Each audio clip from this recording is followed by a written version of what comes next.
जय हो।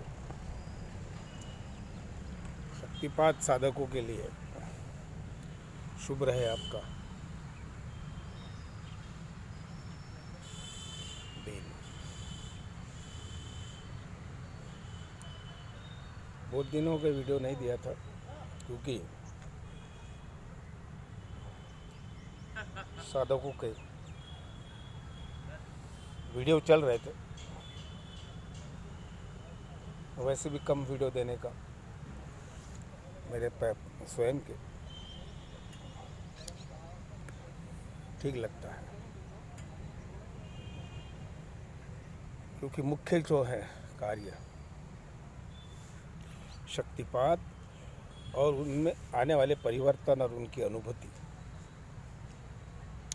जो प्रत्यक्ष रूप से जो कार्य करना है, इसके लिए मुझे ज़्यादा प्रवचन और ये देने की आदत है नहीं। और शक्तिपात गुरु ज़्यादा प्रवचन और ज़्यादा घुमा फिरा के बातें करना और ऐसा करना वो करते नहीं। वो सीधा परिवर्तन करते हैं। छूट शक्तिपात और चेंज।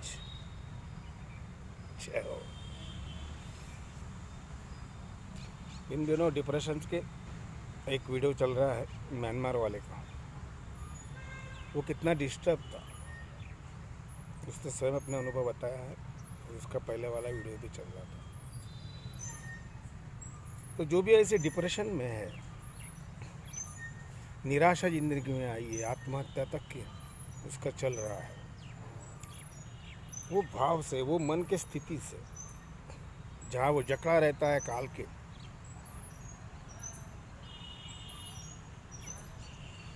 समीप,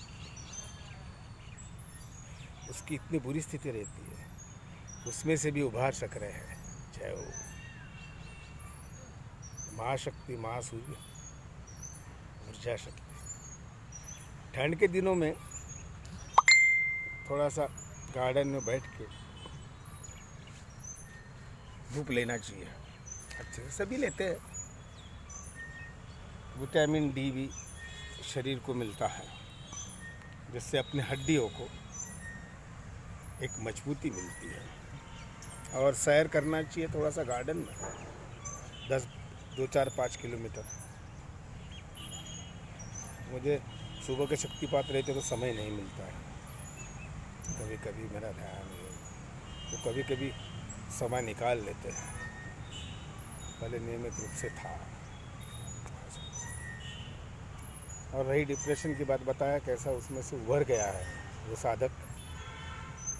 ये वीडियो के 2 दिन पहले ही वो दिखेगा ऑडिट करके। तो ये देखना ज़रूरी है।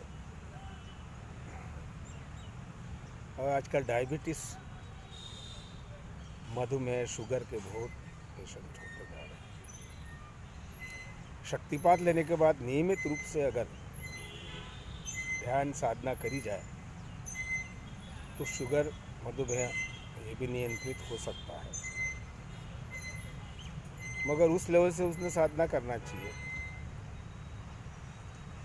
कुछ ज़्यादा साधना लगेंगी, उससे उसका तनाव दूर होके कंसंट्रेशन उसके साधना में लगेगा। कुंडलिनी धीरे धीरे जागृत होगी और डायबिटीज़ कंट्रोल हो सकता है। और बाकी बहुत सारे तो दूर ही होते हैं। कुंडलिनी जागरण से सारी बीमारियां हट जाती है और एक मजबूत रूप से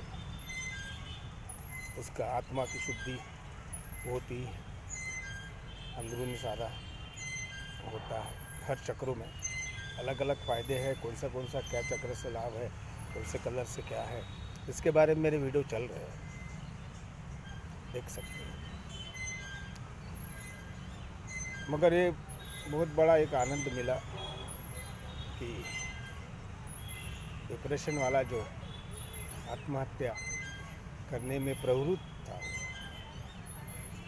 एकदम निराशा में था, वो उस स्टेज से निकला मेरे शक्तिपात से। क्योंकि मैं जब तक कोई प्रैक्टिकल नहीं करूँ या उसको कोई लाभ न मिले या उस प्रकार से साधक न आए तो ये बोलने का अधिकार हम नहीं रखते, क्योंकि हम उस प्रवृत्ति के हैं। मराठी में कहावत है, बाप दाखो नहीं तो श्राद्ध कर।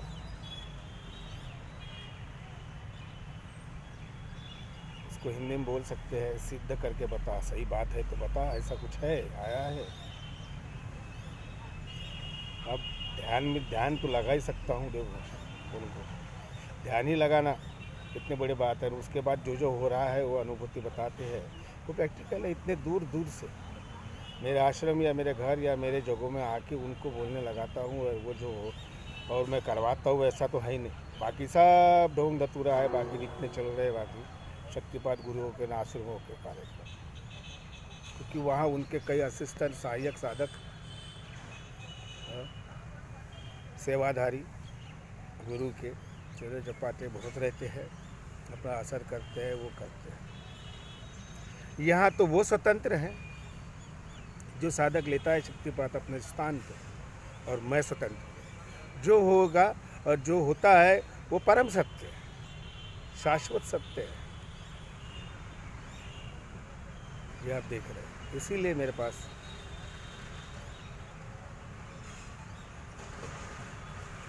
साधक आते हैं, संपर्क करते हैं ऑनलाइन और सक्सेसफुल। दूसरी बात,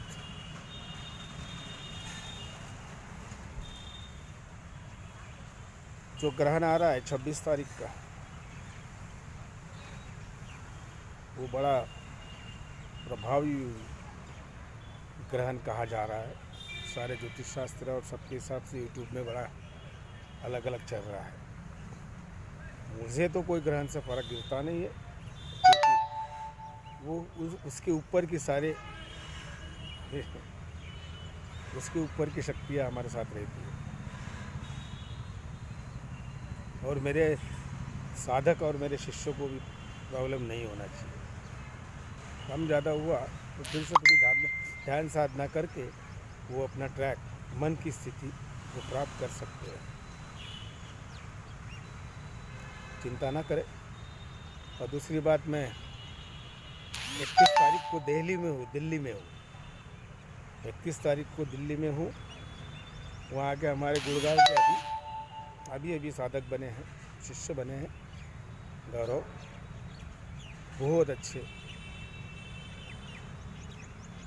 नौजवान हैं।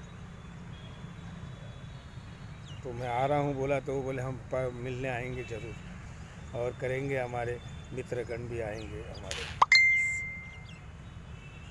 तो बोला ठीक है। तो एक बना दिया है, पोस्ट चल रही है। तो जो भी साधक प्रत्यक्ष रूप से मिल के दीक्षा और साधना करना चाहते हैं, वो गौरव से, उसका फ़ोन नंबर भी यहाँ दिया है, बात करें और